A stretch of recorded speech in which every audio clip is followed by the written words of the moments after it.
Bonjour, je me présente tout d'abord, Thiago Branquino, je fais partie de la coordination de la grève pour l'avenir sur le canton de Vaud, aussi actif au niveau national dans les groupes de coordination nationale. Euh, en préambule, je rappelle que cette conférence de presse a aussi lieu en Suisse allemande à Zurich avec nos homologues suisses alémaniques.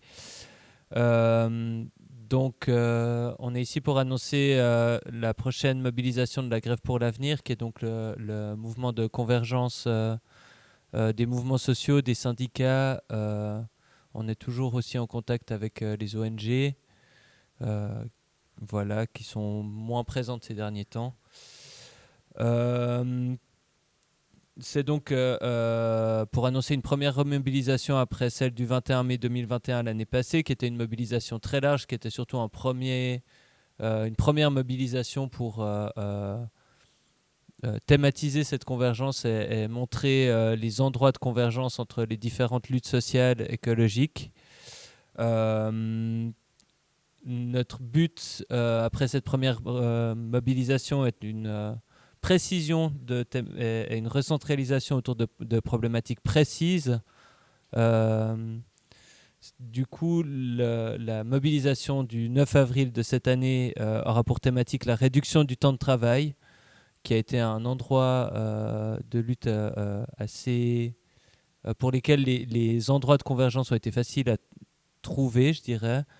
Je vais laisser mes collègues en parler lors de cette conférence. Et d'ailleurs, on est très heureux de pouvoir de nous retrouver avec des représentants des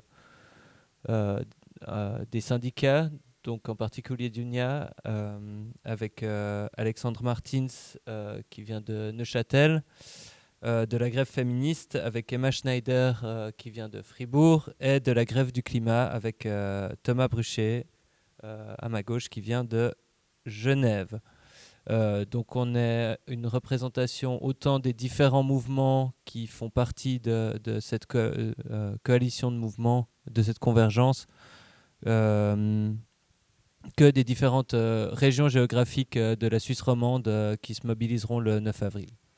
Je laisse la parole directement à Emma Schneider, donc de la grève féministe Fribourg. Bonjour à toutes et tous, merci beaucoup de vous être déplacés ce matin.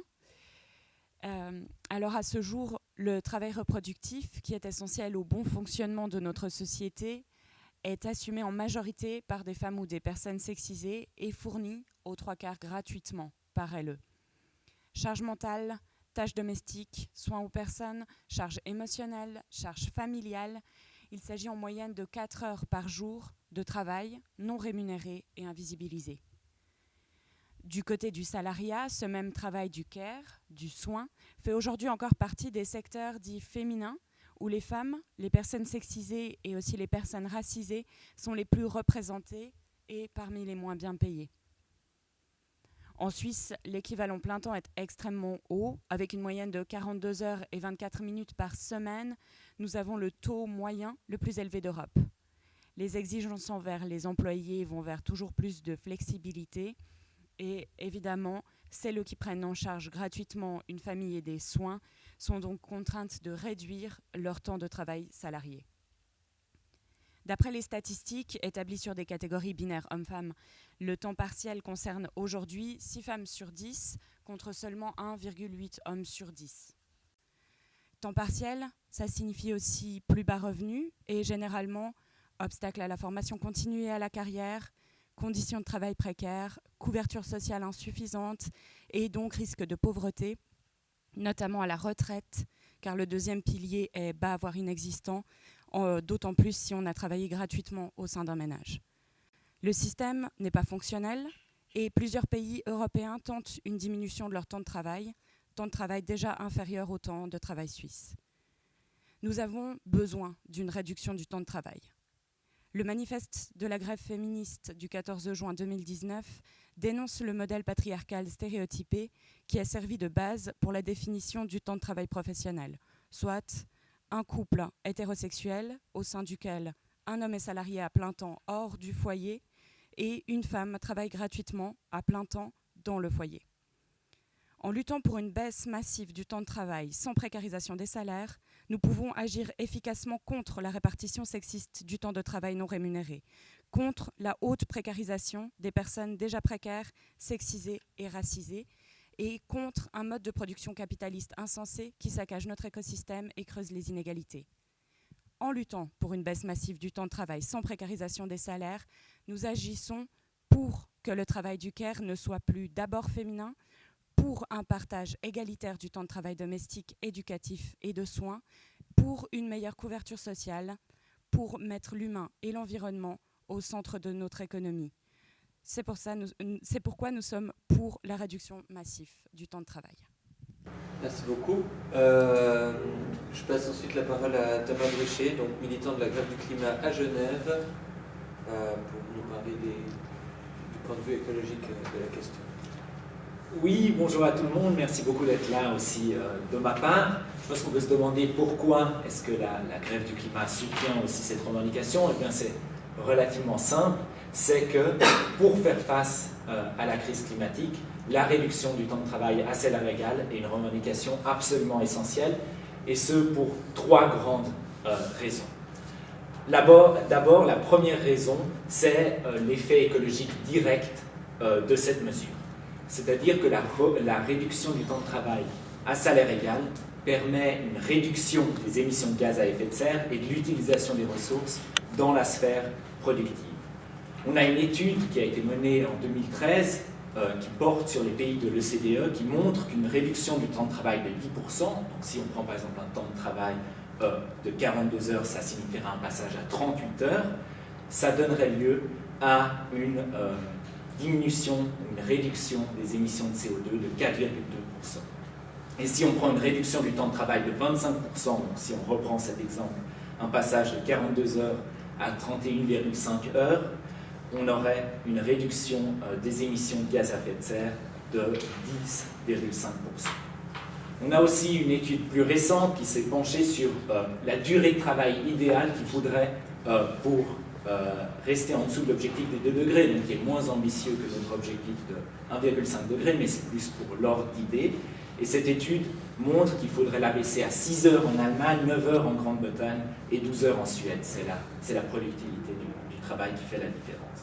La situation elle est donc claire. Pour lutter contre le réchauffement climatique, une réduction radicale du temps de travail est nécessaire. Ensuite, pour la deuxième grande raison, c'est la question de l'effet écologique indirect de cette mesure. Réduire le temps de travail, c'est donner plus de temps aux gens, donc plus de temps pour mener des projets écologiques, plus de temps pour s'engager politiquement, plus de temps pour lutter contre la crise climatique. Réduire le temps de travail, c'est donc justement donner plus de temps pour construire à la fois et lutter pour la société écologique dont on a urgemment besoin. Enfin, le dernier point, la dernière grande raison, c'est la question de la voie politique sur laquelle cette réduction du temps de travail nous place. Ça a été dit, la Grève pour l'avenir, c'est un mouvement qui lutte pour la justice climatique et sociale. Par nos manifestations, nos actions, nos revendications, nous voulons montrer que la justice climatique et la justice sociale sont indissociables. Et cette revendication de la réduction du temps de travail à salaire égal permet à merveille de montrer justement cette dimension à la fois sociale et écologique de notre lutte. Et je pense pour la dimension sociale que la prise de parole qui m'a précédé et aussi celle qui suivra vont bien le mettre en évidence quand je parle justement de cette dimension écologique. Mais la crise climatique, ce n'est pas seulement une question sociale, c'est aussi et surtout une question systémique. C'est-à-dire que c'est notre système économique actuel, le capitalisme, qui cause la crise climatique. Donc, pour construire une société écologique, nous avons besoin d'un changement de système. Et la réduction du temps de travail, en combattant les logiques d'exploitation des travailleurs-travailleuses et de la planète, et la logique de croissance illimitée de la production, tout ça bien sûr pour les profits de quelques-uns, quelques-unes, constitue un pas important, un pas primordial en direction de ce changement de système. Pour résumer, réduire le temps de travail, c'est réduire les émissions de gaz à effet de serre et l'utilisation des ressources, se donner le temps de lutter contre la crise climatique et faire un premier pas vers le changement de système dont on a urgemment besoin. Merci beaucoup Thomas. Je passe ensuite la parole à Alexandre Martins d'Unia Neuchâtel. Oui, merci. À mon tour de vous remercier de votre présence et de vous souhaiter la bienvenue. Pour le mouvement syndical, la question de la réduction du temps de travail, c'est un petit peu partie prenante de l'ADN, puisque d'emblée, au moment de la révolution industrielle, les travailleuses et les travailleurs ont été confrontés à des journées de travail d'une durée de plus de 12 heures, 6 jours par semaine, ce qui signifie que lorsque le mouvement ouvrier va créer le 1er mai en tant que journée internationale des droits des travailleuses et des travailleurs, le slogan réunificateur sera la journée des 8 heures, avec un slogan qui dit 8 heures de travail, 8 heures de loisirs, 8 heures de repos. C'est donc un slogan qui date de la fin du 19e siècle. Et tout au long du XXe siècle, le mouvement syndical et les travailleuses et les travailleurs lutteront sans relâche pour obtenir satisfaction sur cette revendication. Dans les faits, tout au long du XXe siècle, la durée du travail va diminuer régulièrement, à peu près connectée sur l'évolution des gains de productivité du travail. Par contre, depuis plus de 30 ans, on assiste simplement à un blocage de ce mouvement de longue durée. La durée du travail stagne, alors que les gains de productivité continuent à progresser. Plus problématique ces dernières années, c'est qu'on a un double mouvement qui vient compliquer la vie au travail des travailleuses et des travailleurs, qui sont l'intensification du travail avec une chasse constante au temps mort, et puis la flexibilisation du temps de travail. Cette flexibilisation, elle prend des formes délétères, puisque c'est simplement, elle conduit à considérer le temps de travail des travailleuses et des travailleurs comme des variables d'ajustement, c'est-à-dire que c'est des phases de surtravail qui sont entrecoupées de phases de repos forcé. Et puis pour les salariés, pour tout un chacun, l'annualisation du temps de travail n'est pas compatible avec l'organisation de la vie hors travail. Simplement, la vie hors travail se construit sur une base quotidienne. Il n'est pas possible d'organiser la garde des enfants sur une base annuelle où on peut expliquer aux enfants, nous aurons des phases où vous ne pourrez pas aller à l'école parce que j'aurai beaucoup de temps à vous consacrer et des phases où par contre je n'aurai aucune minute à vous consacrer. C'est une vie qui n'est pas organisable sur ces bases-là. En Suisse, ce qu'il faut d'abord relever, comme ça a déjà été dit, c'est que la revendication de la fin du 19e siècle de la journée des 8 heures n'est toujours pas une réalité. On travaille plus de 42 heures par semaine. C'est environ de plus 2 heures que nos voisins européens. Si on ajoute à ça des vacances qui sont comparativement plus basses, une longue durée de la vie au travail et puis un très faible absentéisme, on arrive dans une situation, on a un pays qui est pratiquement champion du monde de la durée au travail, qui passe plusieurs années de plus que les pays voisins au travail. Si on prend les dispositions légales, la loi sur le travail, elle prévoit, en fonction des secteurs d'activité, une durée maximale du travail, soit de 45 heures, soit de 50 heures. On ajoute à cela la loi sur le chômage, qui prévoit qu'un travail qui demande 2 heures de trajet pour s'y rendre et 2 heures de trajet pour revenir à la maison le soir est un travail convenable. Donc tous ces éléments font que la durée du travail ne diminue pratiquement plus depuis 30 ans. La courbe de la durée du travail est remarquablement plate, contrairement à la courbe de l'évolution des profits ou à la courbe de l'évolution de la productivité du travail. Par contre, le recours aux heures supplémentaires, lui, est constant. Et puis, je vais simplement donner 2 chiffres pour répondre à ceux qui nous disent que le travail ne se partage pas. Déjà, à l'heure actuelle, le travail se partage entre ceux qui travaillent trop et ceux qui ne travaillent pas. En 2018, l'OFS a calculé que le nombre d'heures supplémentaires annoncées s'est monté à 183 millions d'heures de travail, ce qui correspond pour une semaine de 40 heures à un peu moins de 90 000 emplois à plein temps. Ça correspond à la moitié des demandeurs d'emploi qui étaient inscrits en 2018. On ne parle même pas de baisse du temps de travail, on parle simplement d'arrêter le surtravail. Dans notre pays, les travailleuses et les travailleurs, comme ça a été dit, ont fait face de manière individuelle à la nécessité de baisser leur temps de travail. Et puis la réponse a été la réponse du temps partiel qui, comme ça a été dit, concerne 3 fois plus les femmes que les hommes. Donc c'est une réponse individuelle, ce sont les hommes et les femmes, principalement les femmes, qui doivent faire face à une double journée de travail avec un salaire réduit du fait du temps partiel. Donc dans un tel contexte qui est marqué par des remontées salutaires des mouvements féministes, des mouvements climatiques ces dernières années, la relance réelle de la revendication d'une baisse généralisée de la durée du travail, c'est une piste d'avenir incontournable. Pour nous, c'est évidemment une réduction du temps de travail qui doit aller de pair avec une lutte contre la flexibilité du temps de travail, puisque c'est une flexibilité qui est à sens unique contre les besoins des travailleurs et des travailleuses.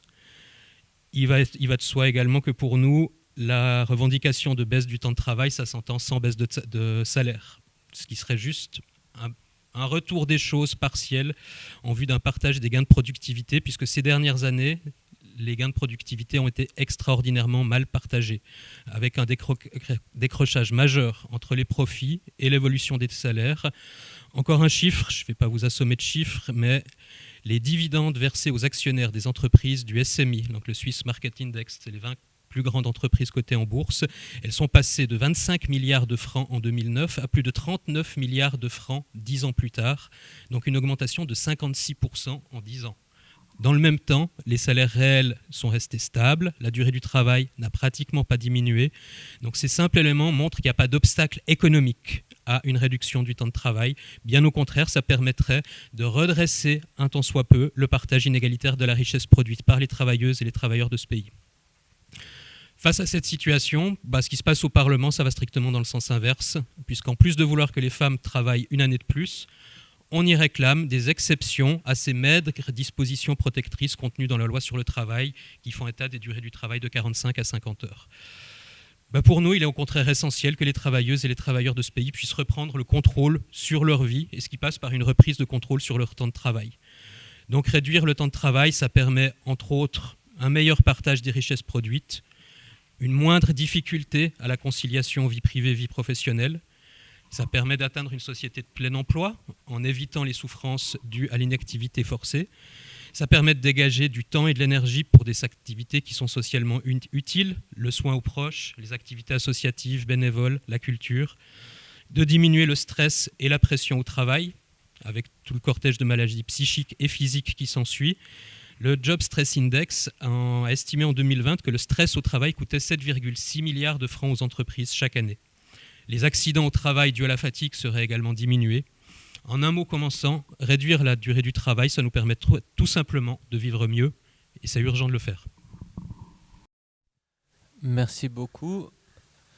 On arrive donc à la fin de cette conférence de presse. Je remercie les personnes présentes qui du coup ont représenté un panel assez large des mouvements qui composent la grève pour l'avenir. En conclusion, je voudrais juste parler des différentes mobilisations qui vont avoir lieu du coup le 9 avril. Je commence par Genève où une manifestation partira de la place Lise Girardin à 14h. Dans le canton de Vaud, il y aura des stands qui seront organisés dès le milieu de matinée à partir de 9h à Lausanne et à Vevey. Qui convergent, après, à partir de 11h, il y aura un stand d'Unia à la place du 14 juin. Puis une manifestation à 15h qui partira a priori de la Riponne, mais ça doit encore être complètement confirmé. Dans le canton de Neuchâtel, il y aura une action à la Chaux-de-Fonds le matin et l'après-midi, et une manifestation partira de la gare de Neuchâtel à 16h. Et enfin, dans le Jura, une manifestation est également prévue à Delémont à partir de 13h30. Voilà. Merci beaucoup pour votre attention et une bonne journée. Est-ce qu'il y a des questions? Oui, évidemment, pardon.